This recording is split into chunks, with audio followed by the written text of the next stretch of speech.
Eno ye program yo ensulo eyenkya wano ku 3 ABN TV. Yiga okutandika olunaku ne Katonda. Wasuza otya mukwano? Mukama yebale bukeesa, Mukama yebale kuwa mukisa, ate nange nampa omukisa. Ne tuzuuka nga tuli balamu.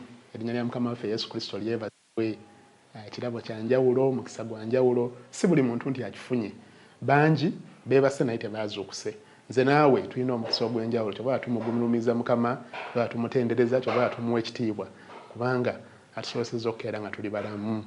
Ate weebale mu ngeri y'enjawulo okusalawo n'okeeranga n'ensulo ey'enkya, n'okerera mu kigambo kya Katonda, n'olaba nti waakiri obaako ky'oyiga buli ku makya okuva mu kigambo kya Katonda, kikufuukira entanda y'olunaku lwonna, ate olunaku olulala era okeere oyige ekirala kikutambuze okuyita mu lunaku lwonna. Weebale nnyo bw'obeera ng'okikola buli lunaku, Mukama akuwa omukisa. Bw'obeera nga tokikola buli kanaku, nga gwe mulundi gw'ogusoose oba olubuso oyosaayosa, Mukama akuyinzisa akuwa amaanyi buli kanaku ekufuukira empisa ng'okeera ne devotion n'ekigambo kya Katonda. Ate bw'obanga olinayo gw'omanyi, mukwano gwo, muganda wo, sengaawo, maama wo, taata wo, nga ye si mpisa ye, yakeerera mu bintu birala, bambi yogerako naye. Mutegeeze nti ku 3 ABN TV buli ku makya kubako programu ensulo ey'enkya. Programu eno ensulo ey'enkya omugamba agikeererengako, okimwagazise, okimunnyonnyole, ajja kulaba enjawulo mu bulamu bwe bw'anaakikolayo batyo. Olwaleero nze muganda Ronald Seremba nzize n'ekyokuyiga ekirala. Ronald Seremba nva mu kanisa y'e Kanyanya SDA ey'Abadiventi. Mu kanisa eyo kulemberamu ekitongole ky'essomero lya Sabbiiti. Mukama ampadde ekyokuyiga olwaleero kyenzeyo tugenda okugabanako wamu naawe, tugenda yigira wamu, era Mukama akuwa omukisa nga tuyiga. Nsaba tusabe nga tetunnaba kugenda mu maaso. Mukama Katonda waffe, tuzze gy'oli, tweyombeese mu maaso go nga tusaba otuyigirize, otuliise ng'ekigambo kyo bwe kiri, otujjuze okuyaayana mu mitima gyaffe, ojjewo ebbanga otekewo ekigambo kyo. Obeere nange nga kulemberamu, ompe ebigambo ebituufu ebyokwogera eri abo abalaba 3 ABN TV programu ensulo ey'enkya, bw'otusabe nga tukkiriza kuba Yesu Kristo Mukama waffe. Amiina. Ekyokuyiga ky'olwayo kirina omutwe ogugamba nti Kristo obulamu bwaffe. Kristo obulamu bwaffe. Simanyi owooluganda, simanyi obulamu bwo buli mu ki? Gwamanyi obulamu bwo buli mu ki? Abantu bangi balina obulamu bwabwe, balina ebintu bye baliramu obulamu bwabwe. Olinga asobola okukeera ku makya n'akutuuza n'agamba nti omukyala oyo bwe bulamu bwange, n'agamba nti mukyala wange oyo gw'olaba bwe bulamu bwange, omuwala oyo gw'olaba mwagala nnyo bwe bulamu bwange bwonna. Oli asobola okukeera ku makya n'agamba nti bizinensi zange bwe bulamu bwange. Ayinza n'okuba takyogedde naye ng'okiraba bulabi enneeyisa, ng'olaba buli kimu, obwongo bwonna buli ku bizinensi, ng'obulamu bwe bwonna bizinensi ze zaakola ezivaamu ensimbi. Abamu obulamu bwabwe mupiira. Mupiira, olina omulaba ng'omupiira gwamufuukira omupiira, ng'obulamu bwe mupiira, ng'obulamu bwe bwonna bwonna mupiira, ng'era bw'omubuuza obulamu bwe buli ki? Mupiira. Naye olwaleero njagala mbeeko ekyama kye nkutegeeza. Simanyi bw'oyimiridde, naye Kristo yeetaaga afuuka obulamu bwo. Ngenda kulaga ensonga lwaki. Waliwo owooluganda omu agamba nti yakulira mu maka nga siga Abakristaayo. Amaka ago nga si Maadiventi, siga Abaadiventi, naye nga galina ekkanisa endala gye baagwanga. Naye mu kkanisa eyo tebaafangayo nnyo ku kuyiga Bayibuli, nga n'okugenda ku kyaki si kyabuwaze, n'okugenda okusinza. Kale oba ogenze n'osinza oba tosinzizza, Bayibuli oba ozze nayo oba tozze nayo, oba okutemu kitabo kirala, nga si kyabuwaze nnyo. Bw'atyo bw'anyumya ku kanisa gye yakulirako. Era nga okukkirizanga nga si kyekyobuwaze ennyo naye agamba nti lumu yeewuunya muto we bwe yasalawo yalina olukuŋŋaana lw'enjiri lwe yalimu olukuŋŋaana lw'enjiri olw'Abadventist n'asalawo mu lukuŋŋaana lw'enjiri olwo ne bamubatiza muto waabwe yalina emyaka nga 25 bw'asalawo ne bamubatiza mu lukuŋŋaana lw'enjiri olwo muto waabwe obulamu bwe ne bukyuka bagamba nti beewuunya nnyo muto waabwe bwe yeegatta ku kanisa eno ekanisa gye nkugambye ey'Abadvent bwe yasalawo n'ava eri gye baakulira ne yeegatta ku kanisa eno muto waabwe n'alekeraawo okunywa ebiragalalagala yali akozesa enjaga n'ebiragala ebirala n'abivaako muto waabwe n'alekeraawo okunywa omwenge muto waabwe nga talina kyakola ono mukulu we yanywye nga talina kyakola Friday olweggulo nga talina kyakola Saturday yonna nga talina kyakola okutuusa Saturday ng'eweddeko muto waabwe nga Saturday yonna atambula n'agenda ku kyaki kye bataakolanga n'asiibayo kwagamba ne beewuunya nnyo ne balaba nga okukkiriza kuno okupya muto waabwe kwe yasisinkana kuyina engeri gye kwayingira mu bulamu bwe ne kuyingira mu musaayi gwe ne kukyusa obulamu bwe bwonna muto waabwe n'akyusa n'endya dayata ye n'ekyuka bwe yakkiriza Kristo ne yeegatta ku kanisa ey'Abadvent agamba nti yakyewuunya nnyo kubanga bo okukkiriza mu kanisa gye baabeeranga tebaakitwalanga nnyo nga kintu ky'amaanyi kisobola kukyusa bulamu nga kale okukkiriza bagirabanga bw'oyinza okulaba ndowooza extracurricular activity ekintu ky'ogattirizaako obugattiriza ky'oyongerezaako ekitali kya buwaze kyotatwala nnyo serious bo baakirabanga kati beewuunya muto waabwe bwe yakyuka n'akyuka obulamu bwe bwonna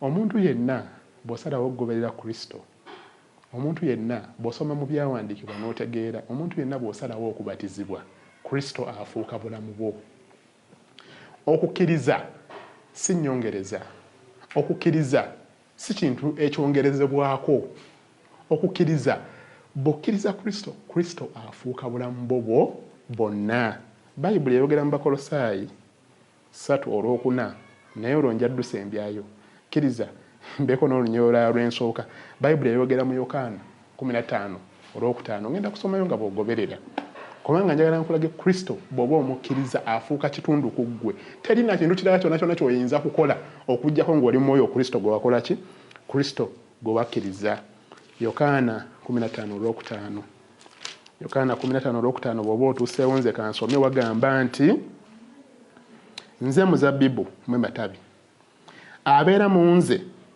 nange mu ye oyo abala ebibala bingi kubanga awatali nze temuliiko kye muyinza kukola bw'okkiriza Kristo obeera ng'ettabi bwe libeera ku kikolo Katonda yabeera ekikolo gwe n'obeera ettabi okuggyako ng'oweekutte ku kikolo gwe ettabi tosobola kubala bibala n'okukulako tokula bulungi oziŋŋama naye bw'obeera ng'okkiriza Kristo obeera nga ekikolo bwe kibeera ku ttabi ettabi n'ekikolo bibeera wamu ekikolo bwe bulamu bw'ettabi obulamu obuli mu kikolo bwe bulamu obubeera mu ttabi era omukristaayo yenna akkiriza Kristo afuuka bulamu bwe njagadde nkuweyo n'olunyiri olulala luli mu bikolwa by'abatume olwokuna 12 bikolwa by'abatume olwokuna 12 ngenda kuwenyerera nnyingiko kubanga njagala otegere nti Kristo agwana okubeera obulamu abatume 12 agamba nti so tewali mu mulala bulokozi kubanga tewali na linnya ddala wansi w'eggulu eryaweebwa abantu eritugwanira okutulokola kati no kikuzaayo kemabega nti n'oyo atannaba kulokoka kimugwanira buli muntu yenna alina kimukakatako oba mwami oba musajja oba mukyala oba mukadde oba muvubuka oba muto oba mukulu buli muntu yenna ali wano ku nsi teri linnya lyamuweebwa eritugwanira okulokolebwamu teri bulokozi mulala mu muntu mulala teri bulokozi mu Muhammadi teri bulokozi mu Muhammadi teri bulokozi mu Lord Shina teri bulokozi mu Krishna teri bulokozi mu Bahai teri bulokozi mu Allah wabula obulokozi Bayibuli egamba nti buli muki twaweebwa erinnya limu lyokka litugwanira okulokolebwamu kyobola buli muntu yenna alina kyeŋŋamba kyekino nti kimugwanira okubeera ne Kristo nga Kristo bwe bulamu bwe Kristo ayingira obulamu bwe bwonna, Kristo amukyuse abeere nga buli kyakola kikwatagana n'amateeka ga Katonda, kubanga Kristo ye mutonzi. Bayibuli etuyigiriza bulungi mu lubereberye nti Katonda n'atonda eggulu n'ensi, Katonda n'akola omuntu, Kristo ye mutonzi. Bingi ebyogerwa nti twava mu nkima. Tetwava mu nkima, eyatutonda waali. Kristo yennyini ye mutonzi. Yokaana essuula esooka etulaga bulungi nti ku lubereberye kigambo kyayogerwa ne kisobola okukola buli kye tulaba wano ku nsi. Kristo ye mutonzi. Kristo ye mununuzi, yanunula, yajjayo ekyabula, yakomyawo ebyo ebyabula. Kristo ye mununuzi. Buli omu gye yabulira ekibi bwe kigenze nga kyeyongera okusaasaana mu nsi yonna, abantu bangi babuze, naye Kristo yanunula. Kristo ye ndiga eyafa ku musaalaba. Kristo ye yafirira abantu bonna. Kristo ye yawaayo obulamu bwe okubeera saddaaka erokola abantu bonna. Y'ensonga lwaki buli muntu amwetaaga era ye mulokozi. Kristo ye kabona asingayo obukulu mu ggulu. Bwe tusaba essaala zaffe ne zigenda butereevu mu ggulu, omwegayirizi waffe, kabona asingayo obukulu ayegayirira ku lwaffe ye Kristo. Kyova olaba buli muntu yeetaaga Kristo. Kristo afuuke obulamu bwe. Kristo abeere obulamu bwe. Njagala kubuuza ekibuuzo, Kristo bulamu bwo? Bw'okuba mu ttooki ne weetunuulira bwe bati, obulamu bwo buli mu Kristo? Obulamu bwo buli mu Kristo? Otambula ng'ekigambo kya Katonda bwe kiragira? Otambula ng'ekigambo kya Katonda bwe kiragira? Obanga entambula yo yanjawulo ku kigambo kya Katonda, kitegeeza nti weetaaga okusalawo olwaleero weetwalire Kristo ng'omuki? Kristo ng'omulokozi wo. Njagadde nkuweeyo olunyiriri olulala luli mu Yokaana, ebbaluwa ya Yokaana esooka, ssuula ya 5, olunyiriri olw'12. Lugamba bwe luti, Yokaana ebbaluwa esooka ssuula ya 5 olunyiriri lwa 12, lugamba nti alina omwana alina obulamu. Omwana ono twogera ku Yesu Kristo, omwana wa Katonda omulamu. Atalina mwana wa Katonda, akijje bulungi, talina bulamu. Ndowooza olabye Kristo engeri gy'ali obulamu bwaffe. Alina Kristo alina obulamu. Atalina Kristo talina ki? Talina bulamu. Ono Yokaana yaliwo nga ne Kristo waali. Bwe yajja ku nsi, Bayibuli emwogerako ng'omuyigiriza omwagalwa, eyeebakanga mu kifo kya Kristo n'abeera naye nga buli wadda nga tava kumpi na Kristo. Kati kyakugamba akirinako obukakafu, akitegeera bulungi era akinyweza bulungi nti bw'obeera ne Kristo oba olina obulamu. Bw'obeera nga tolina Kristo oba tolina bulamu. Kubanga tolina bulamu, wano ku nsi bugenda kufa buggweewo, ate obugenda okujja era toli kitundu ku bwo kubanga tolina ki? Tolina Kristo. Kkiriza malize n'olunyiriri olusembayo, Abakolosaayi 3:4, Abakolosaayi 3:4, olwongera otutegeeza ekyo ekigwanidde. Abakolosaayi 3:4 lugamba nti Kristo obulamu bwaffe bwalirabisibwa, era nammwe ne mulyoka mulabisibwa wamu naye mu kitiibwa. Kristo obulamu bwaffe bwalirabisibwa, era nammwe mujja kulabisibwa wamu naye mu kitiibwa. Ng'Abakristaayo tulina essuubi nti Kristo akomawo omulundi ogwokubiri, era bw'anaaba ajja agenda kulabisibwa mu kitiibwa. Bayibuli ekyogera agenda kujja mu kitiibwa kya Kitaawe, mu kitiibwa ky'abamalayika bonna, mu kwakayakana okungi, mu maanyi amangi. Kati Kristo bw'abeera nga bulamu bwaffe, olunyiriri lutugambye, bw'alirabisibwa, bw'alijja, naffe tugenda kusitulibwa mu kitiibwa ekyo ky'anajjiramu, kubanga tujja kuba tuli kitundu ku ye, tujja kuba nga twasalawo okutambula naye. Njagala kubuuza ekibuuzo, Kristo bulamu bwo? Mu bulamu bwo mulimu Kristo? Kristo ateekeddwa okuba ekitundu ku bulamu bwo. Weekube mu ttooki, mirundi emeka gy'ogenda mu kusinza ku kkanisa? Mirundi emeka gy'ogenda mu kusinza ku kkanisa? Wabivaako? Yes, wabivaako. Lwaki wabivaako? W'osabira ogendayo mirundi emeka? Oteekeddwa okugenda ku kkanisa okusinza, kiteekeddwa kubeera kitundu ku ggwe bw'obeera ng'oli mugoberezi wa Kristo. Ate ng'osinza ku sabbiiti entuufu nga Bayibuli bw'eyigiriza, olunaku olw'omusanvu ye sabbiiti. nga weegattira wamu mu kitiibwa n'okusinza n'abo bonna abakkiriza Kristo ku lunaku olwo olutuufu ne basinza Mukama Katonda. Oteekeddwa okuba ng'okukkiriza kwonna kuli mu Yesu. Yesu alina okukyusa buli mbeera yonna ey'obulamu, n'ebyolya, n'ebyoyambala, n'ebyoyogera, n'ebyowuliriza, n'ebyolaba. Kristo atuuka wala bw'atyo. Era bw'abeera nga tannakyusa kutuukira ddala ku ddaala eyo, kitegeeza nti Kristo tanaaba mwaniriza bulungi kubeera kitundu ku bulamu bwo. Kubanga ateekeddwa okukyusa ne bw'oyambala.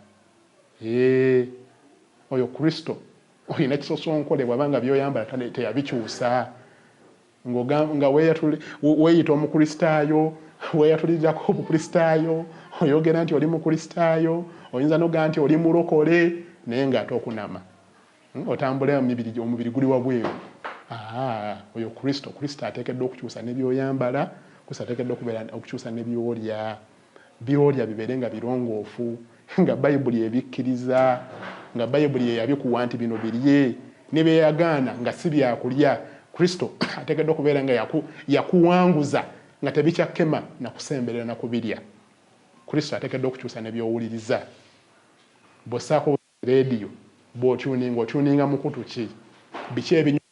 Biki ebinyumira emmeeme eyo? Biki ebisikiriza omwoyo wo? Biki ebisanyusa omubiri gwo? Kristo nabyo abikyusa. Bw'okwata bw'eti essimu n'ogenda ku intaneti, biki by'olaba? Bw'ossaako bw'oti TV onoonya channel ki? Bw'ogula CD oleeta movie ki? Movie ki gy'oyagala okulaba? Kristo ebyo byonna byonna abikyusa, atuuka wala n'afuuka obulamu bwo, n'akyusa empisa zaffe, n'atukulemberamu, n'atuyigiriza engeri gye tulina okweyisa, n'atuyigiriza engeri gye tulina okulya, n'atuyigiriza okwambala, n'atuyigiriza okugonda, n'atuyigiriza n'engeri gye tulina okubeera mu bannaffe, ate n'atuyigiriza n'okuteekateeka abalala ku lw'obwakabaka obugenda okujja. Kristo bw'abeera nga ye bulamu bwo, oteekeddwa okukyuka, kubanga bw'anaalabisibwa mu kitiibwa naawe ojja kulabisibwa mu kitiibwa. Kristo bw'okyuka n'afuuka nga ye bulamu bwo, bw'alijja naawe olisikira obwakabaka obugenda okujja. Obubaka obwo muganda wange saba bubeere ekitundu ku ggwe. Obubaka obwo saba buwulirize. Omwoyo wa Katonda ng'abutambuza mu bulamu bwo, kkiriza butuuke wala. Omwoyo wa Katonda ng'akoowoola, ng'akusaba osalewo, ng'akusaba okkirize Kristo atwalire ddala obulamu, ng'akusaba weeweeyo. Kkiriza weeweeyo. Mukkiriza akutule enjegere ezikutte. Mukkiriza akutule buli kimu, buli mugugu gwe weetisse. Mukkiriza osuule buli kimu. Mukkiriza owewule obulamu bwo. Mukkirize weeweeyo, kubanga weetaaga okweweerayo ddala. Weetaaga okuwaayo Kristo afuge obulamu bwo, afuge buli kimu, afuge buli mbeera yonna ey'obulamu bwo yonna. Mukama akuwa omukisa ng'osalawo. Mukama akuwa omukisa ng'ogabanako n'omulala obubaka buno. Mukama akuwa omukisa ng'otegeeza bonna b'omanyi ku bubaka buno obubeerawo ku nsula ey'enkya. Katwebaze.